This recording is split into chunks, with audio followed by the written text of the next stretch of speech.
నోట్ల రద్దుపై mega brothers భిన్నంగా ప్రవర్తించారు. నాగబాబు, పవన్ కళ్యాణ్ కేంద్రం ఈ నిర్ణయాన్ని సమర్థించారు. అయితే ఆ మరుసటి రోజే జన ఇబ్బందులపై ముందు జాగ్రత్తలు తీసుకోలేదని విమర్శించాడు నాగబాబు.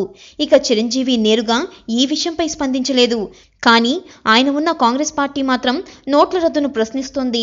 500, 1000 రూపాయల రద్దుతో పెద్దలకే లాభం చేకూర్చేలా మోడీ చేశారని, పేదలు మాత్రం ఇబ్బందులు పడుతున్నారని కాంగ్రెస్ ఆగ్రహం వ్యక్తం చేస్తుంది.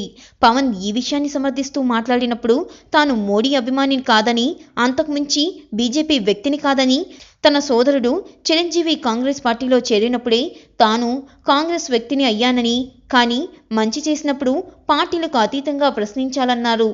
అందుకే మోడీ తీసుకున్న నిర్ణయాన్ని స్వాగతిస్తున్నట్లు తెలిపారు.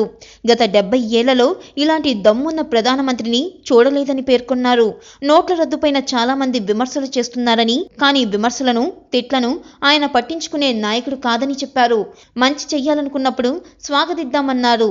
నోట్ల రద్దు వల్ల నాకు కూడా కొంత ఇబ్బంది కలుగుతుందని, తమ సినిమాలకు నష్టం జరుగుతుందని, కానీ దేశం కోసం భరించాలని అభిప్రాయపడ్డారు.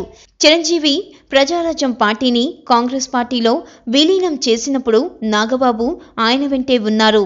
పవన్ జనసేన స్థాపించినప్పుడు కూడా నాగబాబు ఏ వైపు అనే చర్చ జరిగింది. తాను అన్నయ్య వెంటే ఉంటానని నాగబాబు స్పష్టం చేశారు. అయితే నోట్ల రద్దు విషయంలో ఓవైపు కాంగ్రెస్ పార్టీ పెద్ద ఎత్తున విమర్శలు గుప్పిస్తుంటే, నాగబాబు మాత్రం ఇలాంటివి సహజమని చెప్పి కాంగ్రెస్ పార్టీకి షాక్ ఇచ్చారని, ఇది చిరంజీవికి కూడా ఇబ్బందికరమేనని అంటున్నారు.